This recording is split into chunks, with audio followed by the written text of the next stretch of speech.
నమస్తే. ఇన్నాళ్ళు నన్ను సపోర్ట్ చేస్తూ, ఎంకరేజ్ చేస్తూ మీ ప్రేమని నాకు అందిస్తున్న ప్రతి ఒక్కరికి కృతజ్ఞతలు.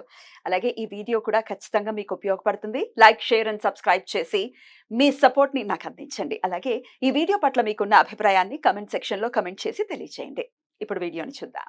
నమస్తే. Welcome to our channel. నేను కుప్పా పద్మిని. ప్రస్తుతంతో పాటు ప్రముఖ ఆధ్యాత్మికవేత్త, ప్రముఖ న్యూమరాలజిస్ట్ లక్ష్మీ నరసింహస్వామి ఉపాసకురాలు శ్రీమతి స్రవంతి గారు మనతో పాటు ఉన్నారు. మాట్లాడదాం. నమస్తే అక్క. నమస్తే పద్మిని. అక్క చక్కగా రెడీ అయ్యారక్క. Looking very beautiful. Thank you. బుట్ట చేతులు ఉన్న జాకెట్ వేసుకోలేదు పద్మిని. ఇవాళ రేపు వేసుకున్నాను, పర్లేదు. వెతికి వేద్దాం. వేద్దాం. కొన్ని వాషింగ్కి వెళ్ళాయి, వస్తాయి. పట్టు చీర గురించి కూడా చెప్పాలి పద్మిని. పట్టు చీర, పట్టు చీరల చందమామ. చెప్పండి. ఈ పట్టు చీరలన్నీ కూడా ఒక 2-3 years బిఫోర్ నుంచి నేను గ్యాదర్ చేసుకుంటున్నాను అనమాట. ఒకటి అయితే ప్రధానంగా ఫస్ట్ ఈ రెడ్ కలర్ శారీ, ఇది నేను ఒకసారి 3 years బిఫోర్ అమ్మవారి గుడికి వెళ్ళినప్పుడు, విజయవాడ కనకదుర్గమ్మ గుడికి వెళ్ళినప్పుడు దర్శనం అయిపోయింది. దర్శనం అయిపోయి వచ్చేస్తుంటే, ఏమంటే చీర కట్టిస్తారా అమ్మవారికి అసలు ఎవరైనా భక్తులు ఇచ్చినప్పుడు అని చెప్పి అడగడం జరిగింది. అడిగితే కట్టిస్తాం కానీ ఖచ్చితంగా కంచిపట్టు చీర అంటే ప్రధానంగా పట్టు అనేది ఉండాలి, అయి ఉండాలి. ప్యూర్ పట్టు చీర అయితే కట్టిస్తామమ్మా, ఇమిటేషన్ శారీస్ అట్లాంటివి కట్టించము అమ్మవారికి అని చెప్పారనమాట. అంటే అవునా అంటే, పట్టు చీర అంటే మీరు కనీసం ఒక 10,000 దన్నా తీసుకోవాలి, లేకపోతే కట్టరు అని చెప్పారనమాట. అట్లా నేను ఈ చీర చాలా జాగ్రత్తగా ఒక 2 నెలలు పోగేసుకొని డబ్బులు ఈ చీర కొని నేను కట్టించడానికి అమ్మవారికి ఇచ్చాను అనమాట. ఇచ్చిన తర్వాత వాళ్ళు ఏమన్నారు, ఇది రిటర్న్ తీసుకుంటారా అని అడిగారు. ఎప్పుడు కట్టియమంటారు అని అడిగారు. ఫస్ట్ నాకు చాలా సంభ్రమాశ్చర్యానికి లోనయ్యాను నిజంగా. ఏంటి మేము ఎప్పుడు చెప్తే అప్పుడు కట్టిస్తారా మీరు అంటే, అవును అని అంటే, సరే అని ఇంట్లో వాళ్ళ పుట్టినరోజు నాడు కట్టివ్వండి అని చెప్పి చెప్పాము, డేట్ అది చెప్పాము. తర్వాత మీరు తీసుకుంటారా ఈ చీర, వాపస్ తీసుకుంటారా అంటే, తీసుకుంటామండి. తీసుకుంటే మీరు 10,000 పెట్టి కొన్నారు కాబట్టి వాళ్ళకి ఒక అమౌంట్ ఉంటుందన్నమాట. అమ్మవారికి కట్టించిన తర్వాత మళ్ళీ మనం ఇంత అమౌంట్ పే చేస్తే మన చీర మనకి రిటర్న్ చేస్తారు. సరేనండి అని అప్పుడు నేను అనుకున్నాను, అమ్మవారికి మనం ఏం చేస్తున్నాము, మనం ఏదో ఒకటి చెయ్యాలి అమ్మకి. అందులో చాలా స్ట్రగుల్స్లో నుంచి బయటపడిన రోజులు అనమాట. ఏదైనా చెయ్యాలి అమ్మవారికి అని చెప్పి, అమ్మ చీర కట్టుకుంటే చాలా హ్యాపీగా ఉంటుంది. అది కూడా ఇట్లాంటి ప్రొఫెషన్లో నేను ఉన్నాను కాబట్టి అమ్మవారి చీర నాకు ఇంటికి రావడం అనేది మహాప్రసాదంగా నేను భావించాను. అట్లాగే నీకు ఇంకొక 2 శారీస్ తీసుకొని వస్తాను, దాని కథ కూడా ఉంది, తొందరలోనే చెప్తాను. ప్రతి పట్టు చీరకి, నేను కట్టుకున్న ప్రతి పట్టు చీరకి ఒక కథ ఉంటుంది అనమాట. అది ఎందుకు కొన్నాను, అది అమ్మవారికి ఎట్లా నేను సమర్పించుకున్నాను, ఎట్లా మళ్ళీ నేను తీసుకున్నాను అని చెప్పి. ఇది నేను ఎక్కడా కూడా అమ్మవారు కట్టుకుంది నేను కట్టుకోవచ్చా కట్టుకోకూడదా అనేది కూడా నేను ఎక్కడ ఆలోచించలేదు. ఎందుకు అని అంటే, మన అమ్మ కట్టుకున్న చీరలు మనం దాచుకొని మనం తీసుకుంటాం అంతే కదా. ఎంత బాగుంటుందో ఫీలింగే ఫీలింగ్. చాలా, మీ నాన్నగారికి చాలా చాలా ఇష్టం కదా మీరు చక్కగా పట్టు చీర కట్టుకుంటే. మా నాన్నగారికి చాలా ఇష్టం. నాకు కూడా ఎప్పుడు పట్టు చీరలు కట్టుకోవడం ఇష్టం. మీరు అప్పుడప్పుడు కాటన్ చీరలు కట్టుకొని వస్తే నేనే ఇన్సిస్ట్ చేస్తా, మీరు ఈ కాటన్ చీరలు కట్టుకుని ప్రోగ్రామ్ చేయొద్దు అని. ఏంటి పద్మిని ప్రతిసారి అంటే, లేదు నాన్నగారికి ఇష్టం కదా, wear ever he'll be happy అని నేను చాలాసార్లు చెప్పానా లేదా? చెప్పారు. అండ్ ఇంకొకటి, నేనేమి ఈ ప్రొఫెషన్లోకి వచ్చాకే నేను కొనుక్కుంటున్నాను అని మాత్రం మీరు అనుకోవద్దు. ఎందుకంటే మా నాన్నగారు సౌదీలో జాబ్ చేసేవారు. ఆయన పెద్ద sabiq.com అని చెప్పి చాలా పెద్ద కంపెనీలో చేసేవారు మా నాన్నగారు. అంత పెద్ద కంపెనీలో చేస్తూ కూడా ఐఎమ్ ప్రౌడ్ ఆఫ్ హిమ్. అంటే ఆయన గురించి చెప్పడం అనేది నేను చాలా గర్వంగా ఫీల్ అవుతా. గురు శుక్రవారాలు ఆయనకి సెలవు అని చెప్పి, ఎక్కడ కూడా టైం వేస్ట్ చేయకూడదని చెప్పి, తెలిసిన వాళ్ళ దగ్గర ఈ బట్టల షాపులు ఉంటాయి కదా, వాళ్ళ దగ్గరికి వెళ్ళి అకౌంట్స్ రాయడము, లేదు అంటే కనుక బట్టలు కూడా మడత పెట్టేవారట అక్కడ. వాళ్ళ అకౌంట్స్ ఏం లేవు సార్ అని అంటే, బట్టలు మడత పెట్టేస్తాను, ఎందుకంటే అక్కడ గురు శుక్రవారాలు సెలవులు కదా, వేరే ఇతర మతస్థులు రారు. అట్లా ఫ్రెండ్స్ లాగా అన్నమాట. ఫ్రెండ్స్ లాగా చేసేవాళ్ళు, కానీ అక్కడ వాళ్ళు ఆ గురు శుక్రవారాలు వచ్చినందుకు ఆయనకు పే చేసేవారు, అలా పనిచేసేవారు. ఎందుకంటే మీకు నేను దూరంగా ఉంటున్నాను కదా శ్రవంతి, నాకు టైం పాస్ అవ్వాలి. అండ్ నేను నా ప్రెజెన్స్‌తో క్వాలిటీ ఆఫ్ టైమ్ ఇవ్వాలి మీకు. అంటే నేను మీతో స్పెండ్ చేయలేకపోతున్నా. దానికి మిమ్మల్ని ఎలా అయినా సరే అది మీకు మళ్ళీ ఏదో ఒక రూపంలో అందివ్వాలి.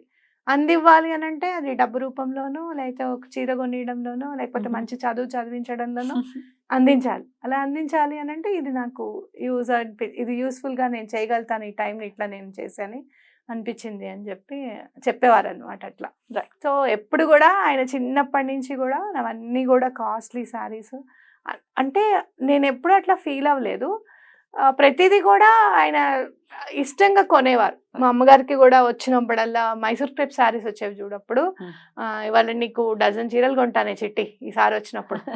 డజన్ చీరలు మైసూర్ క్రేపే కొన్నారు. వెతికి కొన్నారు.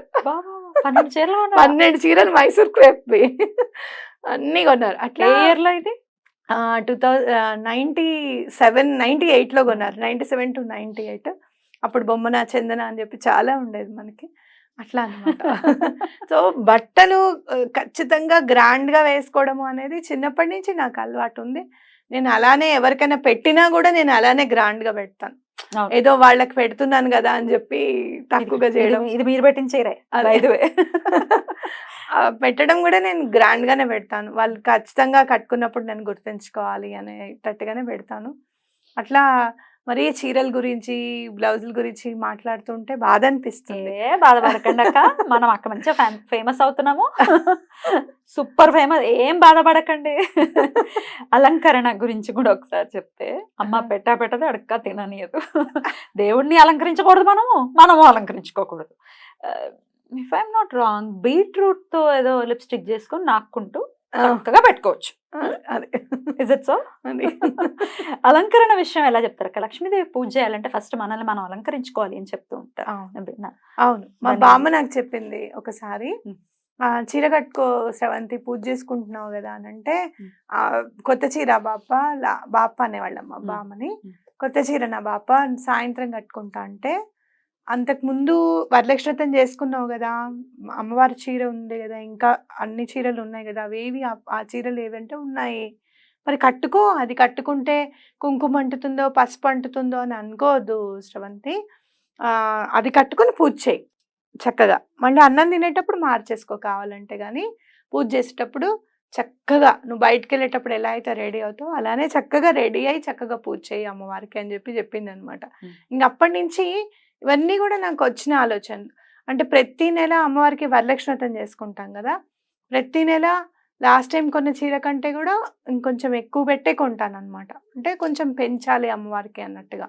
అది తప్పకుండా ఆ చీర నేను దీపావళికి కట్టుకుంటాను. దీపావళి రోజు కట్టుకుంటా. ఇప్పుడు చూడు, ఇవన్నీ పట్టు చీరలేనా అంటే, మీకు వరలక్ష్మి ఒక చీర అమ్మవారికి కొంటామా, మనం కూడా పట్టు చీర కట్టుకుంటామా, కట్టుకోవాలనిపిస్తుంది కదా అమ్మవారికి కట్టి, మనం పట్టు చీర కట్టుకొని పూజ చేసుకుంటామా, చేసుకున్నప్పుడు అక్కడికి 2 చీరలు అయిపోయినాయా, మళ్ళీ ఇక దీపావళికి ఏదో ఒకటి కొనుక్కుంటాం, మళ్ళీ సంక్రాంతికి కొనుక్కుంటాం, సంక్రాంతి పండగకి కొనుక్కుంటాం కదా, కొనుక్కుంటూ ఉంటాము. ఇక్కడ టీవీకి రాకముందు నుంచి లేదా, ఇప్పుడు వచ్చేగా ఏం పడిచీరలు కొత్తగా చూడడం ఏం కాదు. అంతకుముందు 18 ఏళ్ల నుంచి నేను రెడీ అవుతున్నా, కొత్తగా రెడీ అవ్వడం ఏం కాదు, అదే రెడీ అవుతాం కూడా. అది చాలా. ఇంకొకటి ఎందుకు చెప్తున్నాను మీకు అని అంటే, కొబ్బరి రాలేకపోతున్నాను అక్క స్క్రీన్ ముందుకి. ఎప్పటికైనా అవతల వాళ్ళని బాధ పెట్టే విధంగా మన కమెంట్ ఉండకూడదు. ఎప్పుడైనా మీకు గుర్తుంచుకోండి, మీకు ఎవరైనా ఎదుటి వాళ్ళు చేసే పని నచ్చకపోతే దాన్ని మీరు అడగండి, ఎందుకు మీరు ఈ పని చేస్తున్నారు అని. లేదండి, ఇప్పుడు నన్ను అడిగారు అనుకో, ఈ స్విచ్ వర్డ్స్ ఎక్కడవండి, మీరు ఎక్కడి నుంచి తీసుకొస్తున్నారు అని అంటే, దాన్ని అథెంటికేషన్ నేను చెప్తా, ఇది ఇలా ఉందండి, ఇది ఇలా నేను చదువుకున్నానండి, ఇది లా ఆఫ్ అట్రాక్షన్ అని మనకు నేర్పిస్తుందండి అని చెప్పి నేను చక్కగా అన్నీ మీకు ఎక్స్ప్లెయిన్ చేస్తాను. అది మీకు నచ్చితే పాటించండి, లేకపోతే వదిలేసేయండి. అంతేగాని ఇష్టం వచ్చినట్టు మాట్లాడడము, మీకు ఇక్కడి నుంచే వస్తాయి కదా, మీరు డబ్బులు సంపాదించుకోవడానికే ఉన్నారు కదా, లేదు అంటే మీరు వేరే రకంగా ఏదైనా సంపాదించుకోవచ్చు, ఇలా సంపాదించుకునే బదులు, ఇలాంటివన్నీ మనసుకి ఒక్కసారి చాలా బాధ పెట్టాయి అనుకో, ఆ బాధకి అలా బాధ పెట్టినప్పుడు అవతల మనిషికి వచ్చే కన్నీటికి చాలా పెద్ద సమాధానం చెప్పాల్సి ఉంటుంది. ఇప్పుడు చాలా బాగుంటుంది, క్లాప్స్గా ఉంటుంది, క్లాప్స్ కొట్టేటప్పుడు ఎంత సంతోషంగా కొడతామో, ఎదుటి వాళ్ళని తిట్టేటప్పుడు మాటలు అనేటప్పుడు కూడా ఆలోచించకుండా అలానే అంటాము. అలా అలా ఎవరైనా మనసుకి చాలా బాధపడితే కనుక తప్పకుండా నేచర్ దాన్ని నోట్ చేసుకుంటుంది. తప్పకుండా దానికి సమాధానం చెప్పాల్సి వస్తుంది. ఆ సమాధానం చెప్పేటప్పుడు భయంకరమైన పరిస్థితులు ఉంటాయి. అవన్నీ కూడా నేను చాలా మంది దగ్గర నేను చూశాను, చూస్తున్నాను. కాబట్టి చాలా జాగ్రత్తగా ఉండండి అని చెప్తున్నా. ఇంకొకళ్ళ మీదేమో డిజైనర్ బ్లౌజెస్ గురించి, ఇక్కడికి వచ్చి మేకప్ల గురించి, ఎప్పుడు చూసినా రంధ్రాన్వేషణే. ఇక గ్రంథాన్వేషణ ఎప్పుడు చేస్తారో చేసిన ఆ గ్రంథాల్లో ఉన్న రంధ్రాలు వెతకడానికే టైం సరిపోదు. అదే బాబా గారు ఇలా అన్నారు, దీన్ని బాబా గారు ఇలా చేశారు. నేను గారు అంటున్నాను, నాకు ఆయన గౌరవం ఉంది కాబట్టి ఆయన పట్ల. వాడు ఇలా చేశాడు, వాడు ఇలా మాట్లాడాడు. బాబా గారు అసలు మీకు మీకు తెలియదు అంతే. ఆ ప్రేమను అనుభవించడానికి ఎవరికైనా కూడా ఒక హక్కు అనేది ఉండాలి. శ్రీపాద శ్రీవల్లభుల చరిత్రలో కూడా బాబా గారి గురించి ఎంత బాగా చెప్తారు పద్మిని. ఆయన ఎంత బాగా చెప్తారో అసలు. అయితే ఒక్కసారి మాత్రం శ్రీపాద శ్రీవల్లభుల చరిత్రలో ఈ మధ్య కాలంలో 20 ఏళ్ల క్రితం కదా గ్రంథం బయటకు వచ్చింది. అవునా, ఇది అప్పుడు నిజంగా రాసిపెట్టుందా, శంకర్ భట్ గారు నిజంగానే రాశారా అని నేను అనుకున్నప్పుడు నాకు వెంటనే స్వామి రుజువు చూపించేశారు పద్మిని, ఇది అప్పుడు రాసింది అని చెప్పి. ఆ అనుభవం నేను చెప్పలేను కానీ నిజంగా అనిపించింది అనమాట. అబ్బా స్వామి, ఇంత తొందరగా నువ్వు రుజువు చూపించేస్తావా, బాబాలే కదా అనుకున్నా. అలాంటి గ్రంథంలో కూడా సాయిబాబా గారి గురించి ఎంతో ప్రేమతో రాసున్నారనమాట. తప్పకుండా ఆయనని దండం పెట్టుకుంటేట ఎలాంటి పాపాలైనా తొలగిపోతాయట. బాబా గారిని దండం పెట్టుకుంటే ఆ చరిత్రలో రాసుంది. బాబా గారట మనకి ఏదైనా కావాలి అంటే శ్రీపాదులు వారిని అడుగుతారట, ఇది నా భక్తులకి కావాలి అని. అంటే ఏంటి, పెద్ద మినిస్టరు నీకు అదేంటి ఒక లెటర్ ఇచ్చినట్టే కదా ఈ పని అవ్వాలి అని అంటే, అవునా కాదా? అలాంటి బాబా గారు మనకు దొరకడం అనేది చాలా అదృష్టంగా భావించాలి. మీకు నచ్చకపోతే వదిలేసేయండి, అంతేగాని దూషించి మాత్రం పాపం మూటగట్టుకోవద్దు ఎటువంటి పరిస్థితుల్లోనూ. నాకు ఒక్కొక్కసారి అనిపిస్తుంది, వీళ్ళు లాంగ్ టర్మ్ లో ఎంత బాధపడుతూ ఉంటారా వీళ్ళు అని అనిపిస్తుంది. అలాంటి బాధ ఎవ్వరు పడద్దు అని కూడా నేను అనుకుంటా. అందుకనే మంచి కోరే చెప్తున్నా ఈ విషయం. ఖచ్చితంగా కొన్ని లీలలు, బాబా గారి లీలలు అవ్వచ్చు, అవధూతల లీలలు అర్థం చేసుకోవటం ఒకంత కష్టతరం అవుతుంది కదా. ఒక్కొక్కసారి అవి ఆ సాధనా మార్గంలో ఉన్న వాళ్ళకు కూడా అది ఏమిటి, రామాయణం జనరల్ గా వింటూనే ఉంటాను కదా. అనసూయదేవి దగ్గరికి త్రిమూర్తులు వచ్చి మాకు వడ్డించు, నగ్నంగా వడ్డించు, అది మా పద్ధతి అనేదో చెప్తే, అసలు అలా చేయడం ఏమిటి త్రిమూర్తులు అని అనిపిస్తుంది కదా మనకి. అసలు ఏమిటి ఈ పద్ధతి, ఏమిటి, ఒక స్త్రీని నగ్నంగా వచ్చి నువ్వు వడ్డించు అని ఎవరైనా అంటారా అని అనుకోం. ప్రకాశించాలి ఆవిడ వైభవం, ఆవిడ మంత్ర శక్తి ప్రకాశించాలన్న ఉద్దేశంతో వాళ్ళ లీల చేత వేసింది. ఆవిడ పిల్లలు అయిపోయారు కదా. అది ఎలా తెలుస్తుంది, లీల బయటకి ఎలా వస్తుంది? త్రిమూర్తులకి ఏమిటి అసలు, ఇదేం దుశ్చర్య అని అనుకోం మనం, అలా అర్థం చేసుకోవాలి. కానీ త్రిమూర్తులు తిట్టం కదా పోయి. అలాగే ఉంటాయి బాబా చర్యలు కానీ, లేకపోతే అవధూతల చర్యలు కానీ, కొన్ని అర్థం కావు. శ్రీపాద శ్రీవల్లభులు కూడా దత్తాత్రేయుడు ఉన్మత్తుడుగా, అంటే తన రూపంలో కనపడతారు అని మనం చదువుకున్నాం కదా. అందుకని దత్తాత్రేయుని తిడతామా? బుద్ధి ఉండాలి కదా కొంచెమైనా మాట్లాడే మాటకి. ఎనీవేస్, ఏమనుకుంటారు అనుకోండి, మీలాగే మేము కూడా పాపులర్ అవుతున్నాం. మీరు అంటున్నారు కదా మేము పాపులర్ అవుతున్నాం అని, మేము కూడా అవుతున్నాం పాపులర్, చాలా బాగా అవుతున్నాం. Go ahead. రైట్ అక్క, ఏదో అడుగుదాం అనుకున్నాను టాపిక్. ఇంట్లో మంచి మాట వినకపోతే ఉద్యోగం చేస్తున్నాం అని చెప్పి మేమేం కోరుకోవాలి. అబ్బా, బోల్డ్ టైం అయిపోయింది కాబట్టి దీనికి సంబంధించి నెక్స్ట్ ఎపిసోడ్ లో మాట్లాడుకున్నాం. అలాగే. థ్యాంక్ యూ అక్క, నమస్తే.